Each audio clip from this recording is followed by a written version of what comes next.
have to pay $10,000. Yes, $10,000.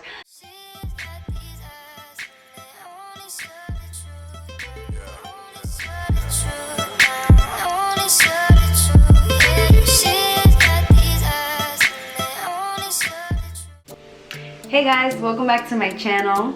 I kind of like to just jump into videos. I'm horrible at intros, so I'm just gonna hop into this video.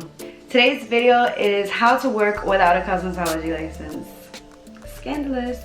So this is my experience without a license. I know I'm not the first person and I know I'm not the last. I do graduate from school next week to get my temporary license.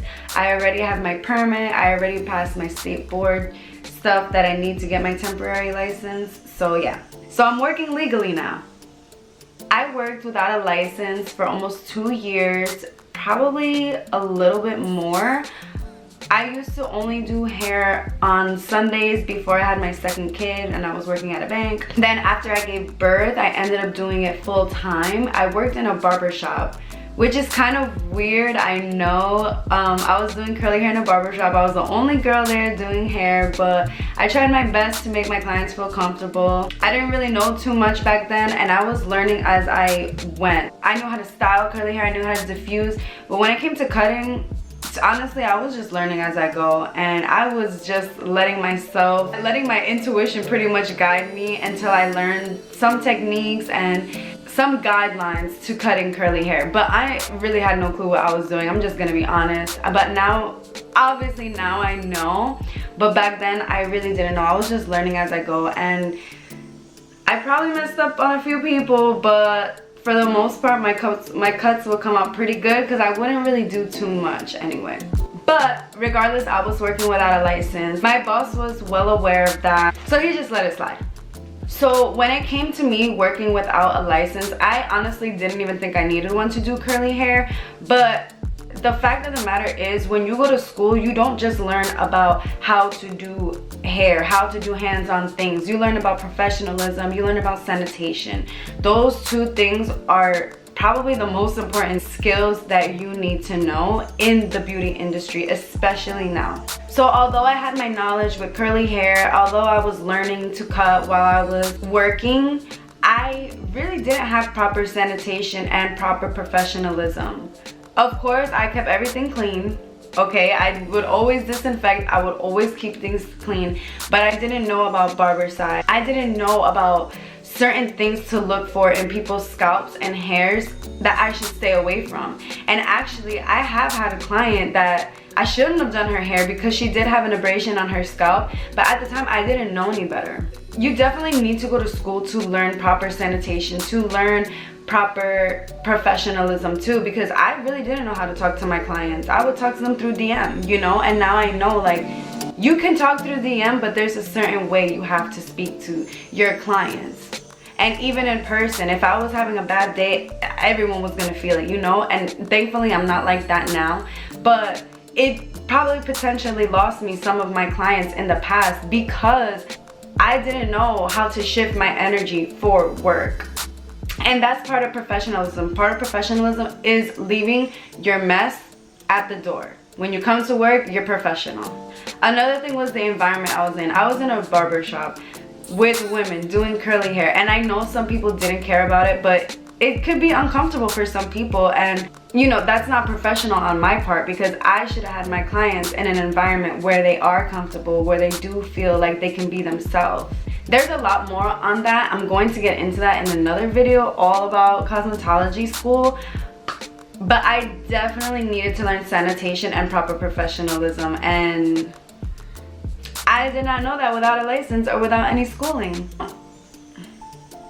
With that being said, I had no access to any real professional products, so everything I used, I couldn't even buy things wholesale, I couldn't even buy things in bulk. I had spent so much money on so many different products that I had to get from like Ulta or something, because I didn't know what Salon Centric was, I didn't know what Cosmoprof was, and even if I did, I couldn't even go there.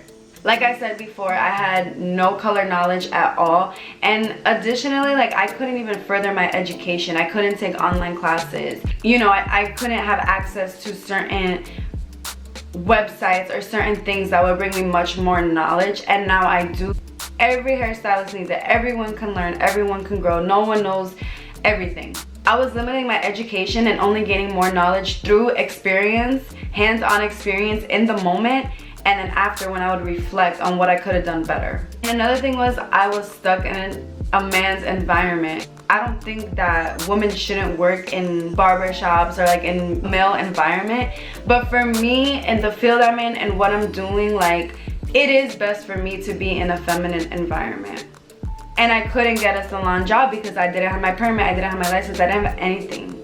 Another thing about working without your license is it's a huge risk. Like the risk, if you really think about it, it's so not worth it. And I know like people are always like, oh, State Board never shows up, blah blah blah. All it takes is one hater. All it takes is one hater, that's it. Like if someone were to snitch on me, I have to pay $10,000. Yes, $10,000. That's only for one time. If they come around again, I have to pay $20,000. And like that's it. I don't even have a chance at getting my license. So yeah, the risk is very, very, very scary. And because of that risk, I had to limit my exposure. I had to put my work page on private.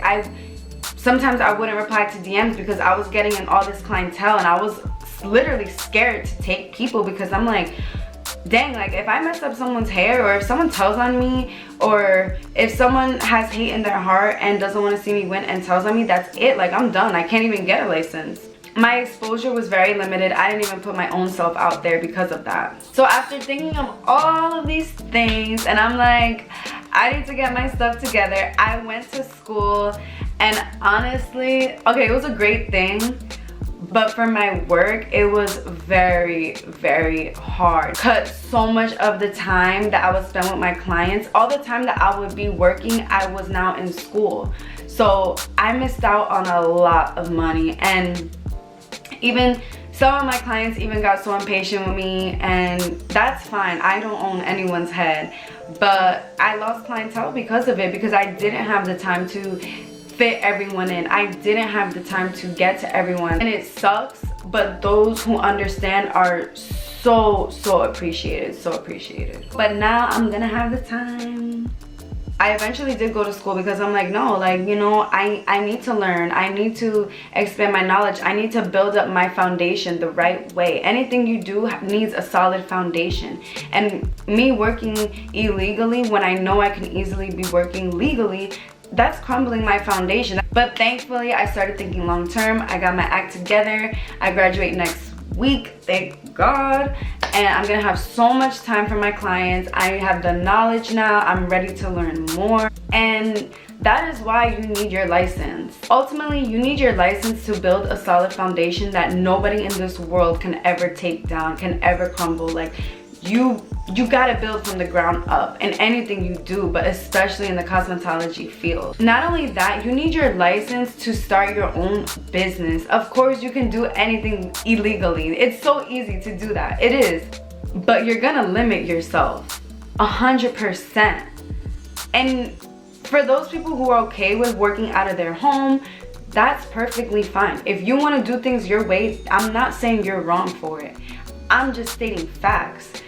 It would be so hard for you to open up your own salon, your own place, which eventually one day you might want, because working from your house is very hard. When I was working without a license, I'll be working like, oh my God, I hope State Board doesn't walk in, oh my God, you know? And there was actually one time the cops showed up, took my license, took a picture of it, and it wasn't because of me, it was because of a whole other thing. I was just one of the only people in the barbershop, and I was the one that answered to the cops because of something, so they needed my information. But right then and there, I'm like, dang, like, what if they report to State Board and they see I'm not even in the system? So you really never know what can happen. It's just way better to play things safe and sorry and build your solid foundation. That way no one ever can take that away from you. That's all I have for this video. I have a whole series of cosmetology videos to do, so that's all I have for today. If you have any questions, let me know in the comments. I would love to answer them, because guys, I did this for years, so like, if you got questions, I most likely have the answer to it. Don't forget to like, comment, and subscribe, and as always, thank you for watching.